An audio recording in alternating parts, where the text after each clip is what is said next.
निवडणुकांचे प्रचार आता अंतिम टप्प्यात आलायत। वेंगुर्ला शहराच्या विकासाच्या दृष्टीने तसंच काही राजकीय प्रश्नांवर आधारित वेंगुर्ला भाजप कार्यालयात पालकमंत्री नितेश राणे यांनी पत्रकार परिषद आयोजित केली होती। ही निवडणूक म्हणजे आमच्यासाठी विकास करण्याचे एक साधन आहे। पंतप्रधान नरेंद्र मोदी, मुख्यमंत्री देवेंद्र फडणवीस, पालकमंत्री किंवा भाजपच्या विचारांचे नगराध्यक्ष आणि नगरसेवक जर वेंगुर्ला जनतेने आम्हाला निवडून दिले तर वेंगुर्ला शहराचा विकास करणं हे आमच्यासाठी अधिक सोपं असेल असा विश्वास पालकमंत्री नितेश राणे यांनी यावेळी दिला। नगर विकास खात्याला देखील निधीची गरज असेल तर त्यासाठी शेवटची सही ही मुख्यमंत्र्यांचीच म्हणजे देवेंद्र फडणवीस यांचीच लागते आणि मुख्यमंत्री हे भाजप पक्षाचेच आहेत असं वक्तव्य देखील त्यांनी यावेळी केलंय। त्याचप्रमाणे वेंगुर्ला बाजारपेठातील जनतेच्या मनात रस्ता रुंदीकरणाच्या बाबतीत जे गैरसमज पसरवले जात आहेत, मात्र मी पालकमंत्री म्हणून तुम्हाला शब्द देतो, रस्ता रुंदीकरणाच्या नावाखाली कुणाच्याही दुकानांची तोडफोड होणार नाही आणि रस्ता रुंदीकरण होणार नाही असा ठाम विश्वास त्यांनी यावेळी व्यक्त केला। पाहूया या संदर्भात अधिक काय म्हणालेत नितेश राणे। आता अंतिम टप्प्यात आलेला आहे आणि उद्या रात्री 10 वाजता हा प्रचार संपून 2 तारखेला वेंगुर्ल्याचे मतदार पुढची 5 वर्ष त्यांच्या शहराचं नेतृत्व कोण करणार, त्यांच्या हक्काचे नगरसेवक कोण असणार हे मतदान करणार आहे। मी जसं पहिल्या दिवसापासून भारतीय जनता पक्षाचे सगळेच आम्ही कार्यकर्ते अतिशय सरळ स्पष्ट भूमिका आमची सगळ्यांची मांडत आहोत की आमच्यासाठी ही निवडणूक ही विकास करण्यासाठी एक महत्त्वाचं साधन आहे। उद्या आदरणीय नरेंद्र मोदी साहेबांच्या विचाराचा, आदरणीय मुख्यमंत्री देवेंद्र फडणवीस साहेबांच्या विचाराचे आणि पालकमंत्री म्हणून आणि भारतीय जनता पक्ष म्हणून आमच्या विचाराचा नगराध्यक्ष उद्या वेंगुर्ल्याच्या जनतेने आम्हाला मतदानारूपी अगर आशीर्वाद दिला, आम्हाला आमचे नगरसेवक सगळे निवडून दिले तर वेंगुर्ल्याचा विकास करणं हे आम्हाला अतिशय सोपं जाणार आहे। शेवटी त्या एकाच विचाराचं जेव्हा डबल इंजिनचं सरकार असतं तेव्हा विकास किती चांगला होऊ शकतो ह्याचं उत्तम उदाहरण आपल्या केंद्रात आणि राज्याचं सरकार आहे। तसंच आता ट्रिपल इंजिन जोडण्याची वेळ आलेली आहे आणि जेव्हा नगराध्यक्ष आमच्या भारतीय जनता पक्षाचा येईल तेव्हा जेव्हा आमचे रवी चव्हाण साहेब या जिल्ह्याचे पालकमंत्री होते आणि राजन गिरपजींनी नगराध्यक्ष म्हणून जे काही ह्या दोघांनी काम केलं, विकास केला, जो आज जनता खुल्या डोळ्यांनी पाहू शकते, तो परत एकदा विकास करण्याची संधी पुढची 5 वर्ष आपल्यासाठी चालून आलेली आहे। 2 डिसेंबरची ही तारीख आपल्यासाठी आयुष्यामध्ये एकदाच येणार आहे। मतदार म्हणून आपण फार विचारपूर्वक मतदान करणं। वेंगुर्ल्याचे असंख्य महत्त्वाचे प्रश्न आहेत आणि त्या प्रत्येक प्रश्नाला फार बारकाईने वेंगुर्ल्याच्या प्रत्येक मतदाराशी चर्चा करून त्यांच्या अडीअडचणी समजून घेऊन आज भारतीय जनता पक्षाचे आमच्यासारखे असंख्य कार्यकर्ते, पदाधिकारी आज आम्ही जनतेचा ऐकलेला आहे, संवाद केलेला आहे आणि म्हणूनच आम्हाला आत्मविश्वास आहे की भारतीय जनता पक्ष सोडून कुठलाही दुसरा पक्ष वेंगुर्ल्याचा विकास त्या ताकदीने करूच शकणार नाही। आपण विचार करा, हे जेवढे आमचे प्रतिस्पर्धी पक्ष आहेत त्या कुठल्याही पक्षाच्या अगर नगराध्यक्ष निवडून आले, उदाहरण काँग्रेस पक्षाचा निवडून आला, तो पालकमंत्री मुख्यमंत्रींपर्यंत प्रधानमंत्रीपर्यंत जाऊ शकतो का? हक्काने निधी आणू शकतो का? हक्काने काय निधीची मागणी करू शकतो का? अन्य पक्षाचे नगराध्यक्ष अगर निवडून आले, उभाट्याचा निवडून आला तर तो आमच्याकडे येऊन संवाद साधून तुमच्या वेंगुर्ल्यासाठी निधी आणू शकतो का? आमच्या मित्र पक्षाचा शिवसेनेचा उमेदवार उभा आहे, त्या दिवशी उद्योग मंत्री आमच्या कणकोलीमध्ये आले, उदय सामंत, जे मूळ आपल्या वेंगुर्ल्याचे आहेत, त्यांनी तिथे काय उत्तर दिलं, त्यांनी काय सांगितलं की आम्हाला अगर निधी लागेल तर आम्ही पालकमंत्र्यांकडे निधी आणायला जाऊ. म्हणजे जिल्ह्याच्या पालकमंत्र्याकडे निधी असते आणि त्यांच्याच माध्यमातून तो सरकारचा प्रतिनिधी असतो आणि म्हणून त्याच्याच माध्यमातून निधी आम्हाला मिळू शकते अशी अगर सिद्धेश शिवसेनेचे नेते अगर म्हणत असतील तर मग थेट भारतीय जनता पक्षाच्या पालकमंत्र्याकडे, मुख्यमंत्र्याकडे, त्यांच्याच पक्षाला आपण मतदान का करत नाही, हा प्रश्न वेंगुर्ल्याच्या मतदारांनी स्वतःला विचारला पाहिजे, हा समजून घेतला पाहिजे. आज जेवढे आमचे मित्र पक्षाचे त्यांच्याबरोबर फिरणारे लोक आहेत, उदाहरण त्यांचे प्रचार प्रमुख आमचे मित्र सचिन वालावलकर आहेत, त्यांचे प्रचार प्रमुख आहेत, पण त्यापेक्षा त्यांना आम्ही आमचे प्रचार प्रमुख मानतो. ते माझ्या मंत्रालयाच्या कॅबिनमध्ये सर्वात जास्त वेळ घालवतात. आता 3 तारीख तुमची झाल्यानंतर 4 तारखेला माझ्या बरोबर चहा पिण्यासाठी माझ्या मंत्रालयाच्या कॅबिनमध्ये असतील. माझ्याकडून कामं सरकार पातळीचे करून घेतात. आज गवळीवाळाचा विषय त्यांना विचारा, कोणी सोडवला मंत्रालय कॅबिनेटमध्ये.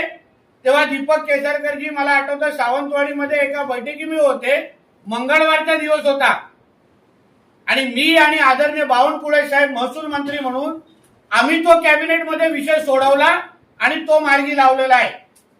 सांगावं सचिन वालावलकरजींनी खोटं आहे का खरं आहे. त्यांची असंख्य निवेदनं विचारा सचिन वालावलकरजींचे, किंवा माझ्या मंत्रालयाच्या कॅबिनचा सीसीटीव्ही तपासा.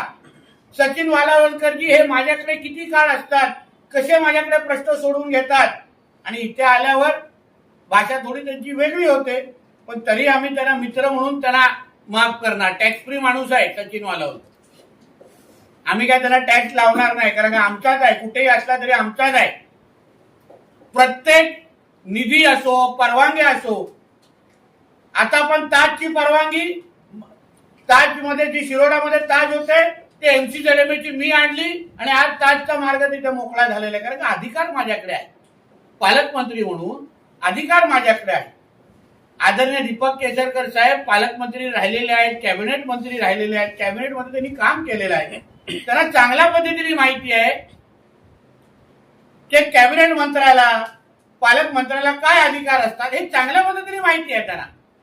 म्हणून जे काही वातावरण वेंगुर्ल्यामध्ये केलं जात आहे, ते गवळीवाळ्याचा विषय आम्ही सोडवला, अन्य निधी आम्ही आणला, हे सगळे प्रकल्प आम्ही आणले, या सगळ्या गोष्टी सचिन वालावलकरजींनी कधीतरी माझ्या बरोबर पत्रकार परिषदेमध्ये बसावं आणि या सगळ्या गोष्टी त्यांनी सांगावं की नितेशजी तुम्ही ह्या गोष्टी केलेल्या नाहीत, भारतीय जनता पक्षाच्या माध्यमातून केलेलं नाही. युतीच्या बाबतीमध्ये आमच्या भारतीय जनता पक्षाच्या ओरसच्या कार्यालयामध्ये आमचे जिल्हाध्यक्ष आणि माझे अन्य सहकारी विटनेस होते.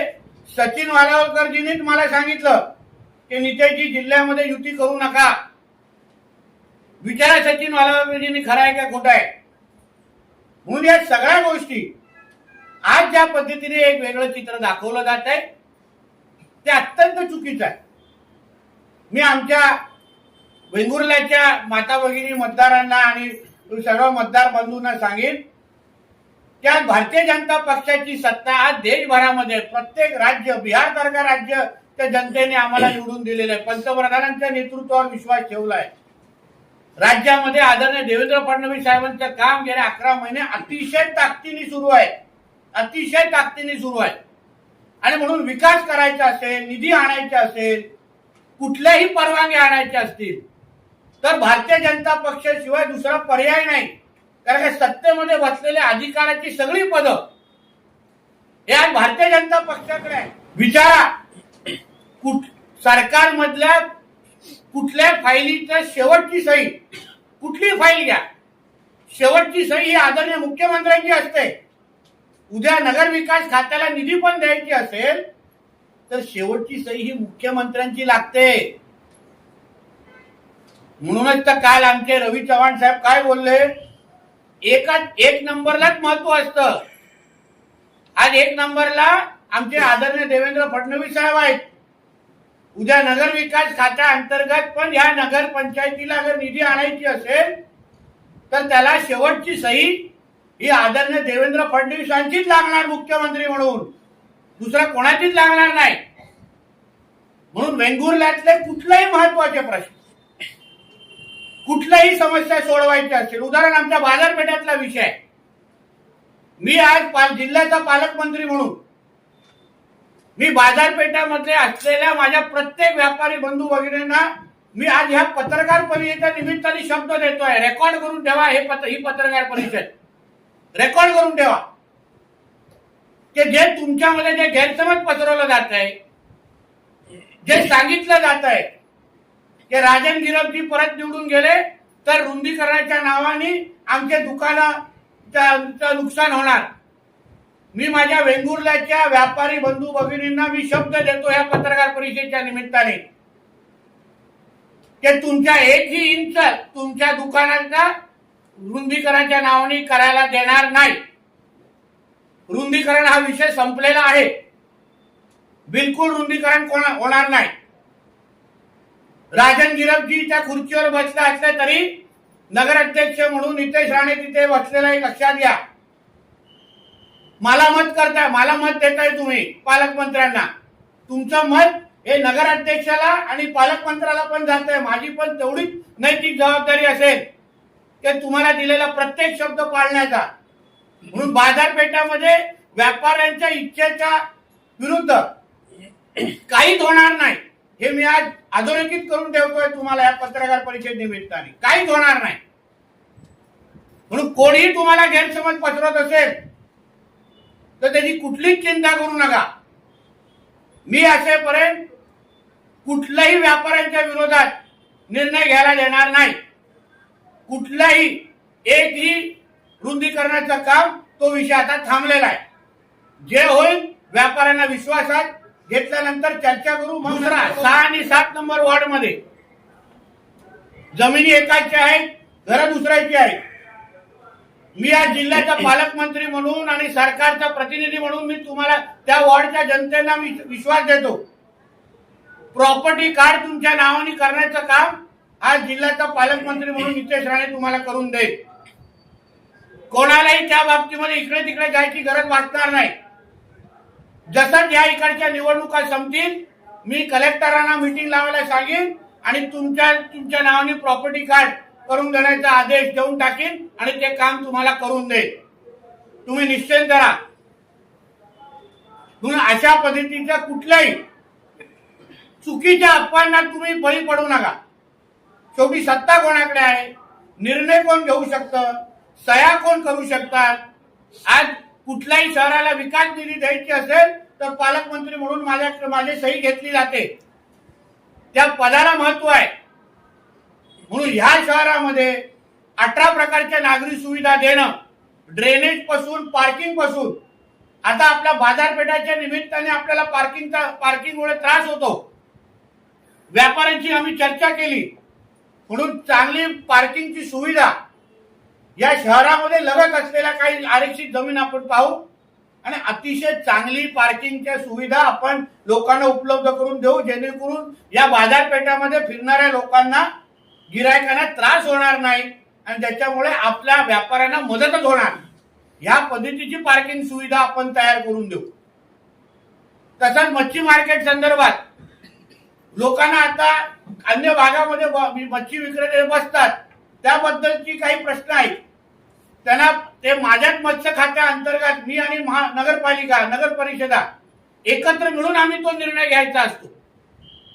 अगर भाग 2 अगर मच्छी मार्केटचा बांधायचा असेल तर माझ्याकडे अधिकार आहे. ते मी त्या खात्याचा मंत्री आहे. आज मुंबईमध्ये मरोळमध्ये जाऊन बघा. मुंबई महापालिका आणि माझं मत्स्य खातं हे 70 कोटी खर्च करून आम्ही नवीन मच्छी मार्केट मुंबईकरांसाठी तिथे उभं करतोय महापालिकेबरोबर. तसंच आता भाग 2 अगर मच्छी मार्केटचा करायचा असेल तर मत्स्य व्यवसाय मंत्री आणि वेंगुर्ला नगरपालिका आम्ही एकत्र मिळून भाग 2 मच्छी मार्केटचा तुम्हाला तयार करून देऊ. तसंच जो काही तो झुलता पूल ज्याला म्हणतात त्याच्या आजूबाजूला पर्यटन वाढवण्याच्या दृष्टिकोनातून तिथे पार्किंग आणि अन्य गोष्टी ज्याचे सगळ्याची सगळी ती आजूबाजूची जमीन ही महाराष्ट्र मेरीटाईम बोर्डकडे आहे. आता महाराष्ट्र मेरीटाईम बोर्ड हे बंदर खात्या अंतर्गत येतं आणि बंदर खात्याचा मंत्री तुमचा पालकमंत्री आहे. जे जे पोटा पाण्यासाठी तिथे संघर्ष करणारे लोक आहेत, आमच्या वेंगुर्ला शहरामध्ये विकास आला पाहिजे, विकासाच्या आधारे रोजगार तयार झाला पाहिजे, त्या दृष्टिकोनातून जी पावलं बंदर खात्याच्या माध्यमातून पर्यटन वाढवण्यासाठी जे जे करता येईल त्या सगळ्याच्या सगळ्या परवानग्या, मग जमीन वापरण्याच्या असो किंवा पर्यटन व्यवसाय वाढवण्यासाठी असो, परवानग्या देण्याची जबाबदारी ही माझी असेल बंदर खात्याचा मंत्री म्हणून. हेही तुम्हाला मी इथे शब्द देतो. आता सगळा जो विकास झालेला आहे म्हणजे चांगला आपण आपलं नाट्यगृह बांधलं आहे, कचरा डेपोचा चांगला प्रकल्प बांधला आहे, पण बाजारपेठेच्या अवतीभोवती विकास दिसत नाही असं खूप माझ्या वेंगुर्लेकरांचं म्हणणं होतं. सगळा विकास नितेशजी थोडा शहराच्या एकतर्फी झालेला आहे आणि म्हणून समतोल विकास वेंगुर्ला शहर म्हणून सगळ्या भागामध्ये विकास पोचला पाहिजे, सगळ्या भागामध्ये आर्थिक समृद्धी आली पाहिजे. म्हणून त्या दृष्टिकोनातून बाजारपेठातला पण भाग त्या अवतीभोवती आम्ही नवीन प्रकल्प कसे आणू शकतो हेही आमच्या नगराध्यक्ष आणि आमच्या टीमच्या माध्यमातून करण्याचा शब्द मी आपल्या ह्या पत्रकार परिषदेच्या माध्यमातून देतोय. आणि परत एकदा आपल्याला सांग, एवढ्या वर्षानंतर पण आज आरोग्यासाठी उपचारासाठी आमच्या वेंगुर्ले वासियांना बांबोलीमला जायला लागतो, गोव्याला जायला लागतं. हा प्रश्न माझ्यासाठी निवडणुकीच्या पलीकडे, राजकारणाच्या पलीकडे मी माणुसकीच्या चष्म्यातून पाहणार आहे. कुठल्याही परिस्थितीमध्ये आमचे उपरुग्णालयामध्ये चांगल्यातले चांगले डॉक्टर देणं, तिथे सुविधा तपासणं, सुविधा तयार करणं आणि इथे एक चांगलं सुसज्ज असं आरोग्याची व्यवस्था उभी करणं, सेंट लुकच्या जागेवर चांगल्यातला चांगला प्रकल्प उभा करण्याचं काम, हॉस्पिटल उभं करण्याची जबाबदारी जसे मी 40 दिवस घेतलेली आहे आणि आता त्याचा पुनरुच्चार करतो. पण ते करत असताना त्या जागेवर काही जे 30-40 लोक आज आहेत ते माझ्या आणि मनीष दळवींच्या संपर्कात आहेत. त्यांनाही आधार कसा देऊ शकतो, त्यांनाही मदत कशी करू शकतो, जेणेकरून कोणाच्याच पोटावर आम्हाला लाथ मारायची नाही. आम्ही सरकारचे प्रतिनिधी आहोत. सरकार हे लोकांना आधार देणारं असतं, लोकांना उभं करणारं असतं, लोकांची सेवा करणारं असतं. आणि म्हणून आम्ही आदरणीय देवेंद्र फडणवीस साहेबांच्या वतीने मी त्यांच्या मंत्रिमंडळातला एक मंत्री म्हणून, त्यांचा सहकारी म्हणून, भारतीय जनता पक्षाचा कार्यकर्ता म्हणून मी तुम्हाला विश्वास देतो. भारतीय जनता पक्ष हा विकासाच्या मार्गावर चालणारा सेवाभावी आमचा एक पक्ष आहे. आदरणीय पंतप्रधानपासून, मुख्यमंत्रीपासून ते नगराध्यक्षपासून ते पालकमंत्रीपर्यंत प्रत्येक पातळीवर लोकांची सेवा करणं आणि सेवेसाठी सत्ता वापरणं हा आमचा एक कलमी कार्यक्रम असल्यामुळे आम्ही तो निश्चित पद्धतीने या वेंगुर्ला शहराला भाग 2चा विकास, जसं भाग 1 मध्ये बऱ्यापैकी विकास करून आम्ही तुम्हाला दाखवलेला आहे, त्याच पद्धतीने भाग 2चा विकास आम्ही करण्यासाठी आम्ही सज्ज आहोत. वेंगुर्लाचा मला वाटतं 10 नंबरचा वॉर्ड ना, तो गावातला त्याला म्हणतो, 10 नंबरचा जो भाग आहे, प्रभाग आहे वडकोळ आणि या भागात, आज तिथे गेल्यानंतर वाटत नाही की आम्ही वेंगुर्ल्यामध्ये आलेलो आहे. गाव वाटतो तो. त्यांना सुविधा नाही मिळालेल्या आहेत अजूनपर्यंत. आम्ही अतिशय 2 चांगले नगरसेवकचे उमेदवार तिथे दिलेले आहेत, सुहासजी आणि मराठे मॅडम 3 नंबर. पण मी तुम्हाला आज विश्वास देतो, त्या गावात, त्या ग्रामीण भागातल्या लोकांना मी विश्वास देतो 3 नंबरच्या, की तुम्ही चिंता करू नका, सरकारचा प्रतिनिधी हा तुमचं काम करू शकतो.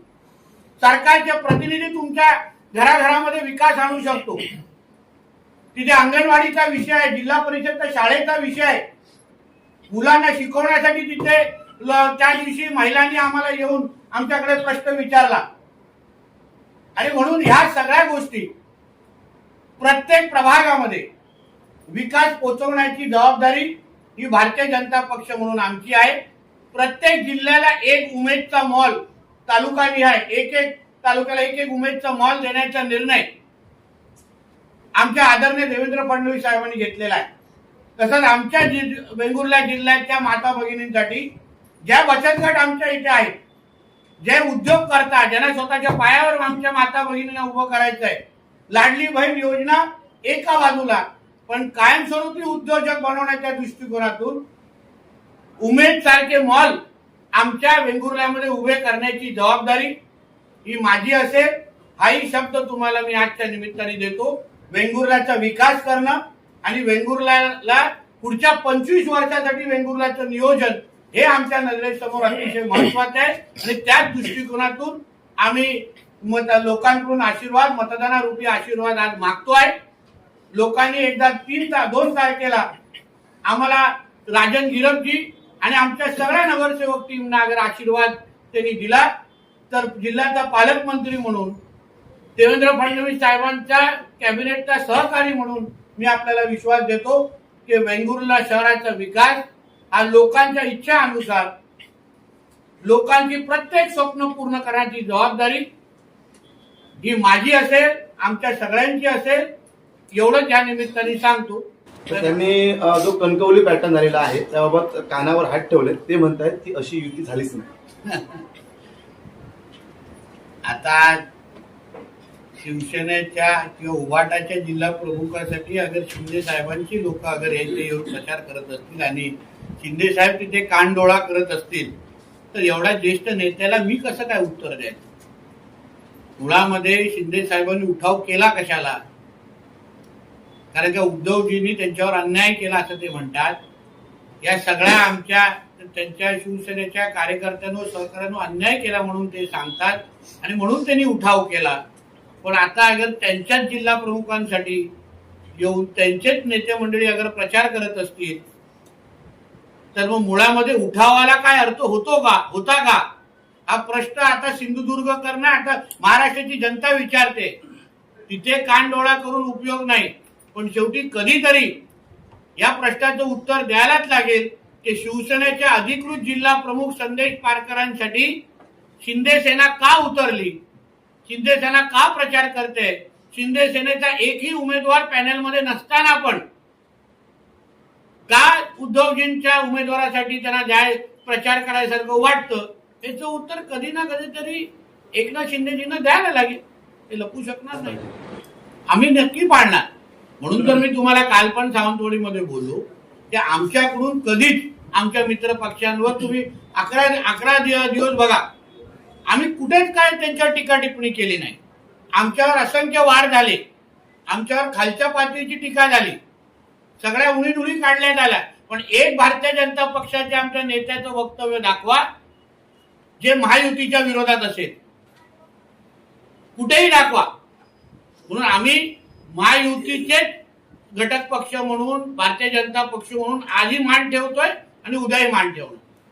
साहेब, निलेश राणे असं म्हणतायत, बळीचा बकरा कोण वाटतं, एवढा मी दूध फळा वाटतो का? अचानक हिंदुत्वाचं प्रेम कसं आलं, कोणी करायला सांगितलं? माझं काय होईल ते मला माहिती आहे. भिजलेला माणूस काय पावसात घाबरला? नक्की आज त्यांना कदाचित मी जे बोलतोय ते कडू वाटत असेल, पण शेवटी आज नाही तर उद्या निश्चित पद्धतीने कळेल की शिवसेनेमध्ये ज्या पद्धतीने ते रवी चव्हाण साहेबांबद्दल बोलतायत, अजून कोणच नेता रवी चव्हाणजींबद्दल ते जे बोलतायत त्याचं समर्थन करत नाही, त्याचं नाव पण घेत नाही. आणि म्हणून मी त्या दृष्टिकोनातून बोललो की त्यांचा बळीचा बकरा केला जातोय. त्यांनी त्याला कुठल्या हिशोबाने पावती, काय राजकीय टीका नव्हती. मी राजकीय टीका मुळीच केली नव्हती, राजकीय वक्तव्य पण ते नव्हतं. मी फक्त एक वस्तुस्थितीची जाणीव करून द्यायला प्रयत्न केला, एवढाच होत. आणि राणेंच्या कुटुंबाचं रक्त हे भगवं आहे हे निलेशजींना चांगल्या पद्धतीने माहिती आहे. म्हणून आम्हाला हिंदुत्व निश्चित पद्धतीने स्वीकारायला लागणार नाही, कारण राणे कुटुंबाचं रक्तच भगवं आहे. तर निलेश राणे असं म्हणतात की भाजपने आपल्याला तिकीट नाकारलं, मात्र ते शिंदे साहेबांनी दिलं, त्यामुळे शिंदे साहेबांची साथ आपण कधीच सोडणार नाही. हे लक्षात घ्या, ही निवडणूक आम्ही जनतेसाठी लढवतोय. कुणी काय बोलतंय ना त्यासाठी आम्हाला 2 तारखेच्या नंतर तुम्ही वेळ द्या. आम्ही निश्चित पद्धतीने मी तुम्हाला त्याचे उत्तर देऊ. शेवटी कोणाला काय त्यांच्या स्वतःच्या राजकीय ह्याच्याबद्दल वक्तव्य करते त्यांचा मूळ अधिकार आहे. आम्हाला आमच्या जनतेची बाजू मांडून द्या. आम्हाला इकडच्या मतदाराला केंद्रबिंदू ठेवून द्या आणि वेंगुर्ल्याच्या जनतेसाठी आम्ही काय करतो हे सांगून द्या. सांगायला संधी द्या. तेवढंच आमचं म्हणणं आहे. बाकी कोणाला काय म्हणायचं त्यांना ते बोलायचं स्वातंत्र्य आहे. मुंबई आणि ठाण्यात शिवसेनाच मोठा भाऊ आहे असं एकनाथ शिंदे म्हणतात. मुंबई ठाण्यात शिवसेनाच एक मोठा भाऊ आहे असं म्हणतात. वक्त की बात आहे. तर निलेश राणे असं म्हणतात सिंधुदुर्गात लोकसभा लढवण्यासाठी रवींद्र चव्हाण यांनी चाचपणी केली होती, मात्र त्यांना ते जमलं नाही. कदाचित त्यांच्याकडे वेगळी माहिती असेल तर मला माहित नाही. मी परत एकदा तुम्हाला सांगतो, आपल्याला ही जो येणारे 48 तास ही जनतेच्या दृष्टिकोनातून महत्वाचे आहेत. तुम्हाला कदाचित केरोसिन घेऊन अगर फिरायचं असेल, तेल टाकत फिरायचं असेल तर ती माझी चूक नाही. माझ्यासाठी ही निवडणूक जनतेसाठी, माझ्या मतदारांसाठी मी लढवतोय.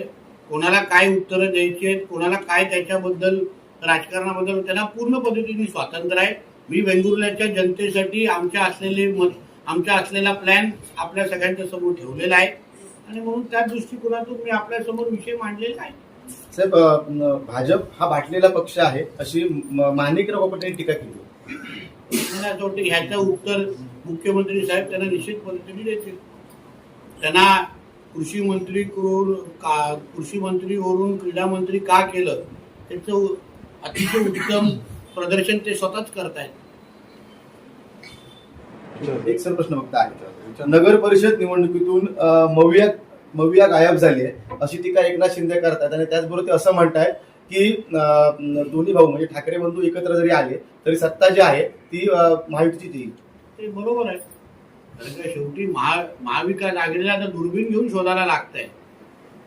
दुर्बीण घेऊन आहेत कुठे सगळ्यावर टीव्हीवर महायुतीच दिसते. आम्ही महायुतीचेच सगळे लोक आजूबाजूला तिथे दिसतोय आणि म्हणून त्यांच्या मुद्द्याला अतिशय मी दुजोरा देतो. अतिशय योग्य पद्धतीने ते बोललेले आहे. ते महाविकास आघाडी कुठे दिसत नाही.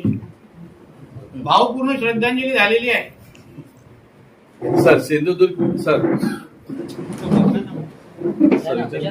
सिंधुदुर्ग जिले के चारों निर्वाचन क्षेत्र में किस मुद्दे को अहम आप मानते हैं? और विकास ही हमारा मूल मुद्दा है. विकास के ही मुद्दे पे भारतीय जनता पार्टी हमेशा अपना चुनाव लड़ती है.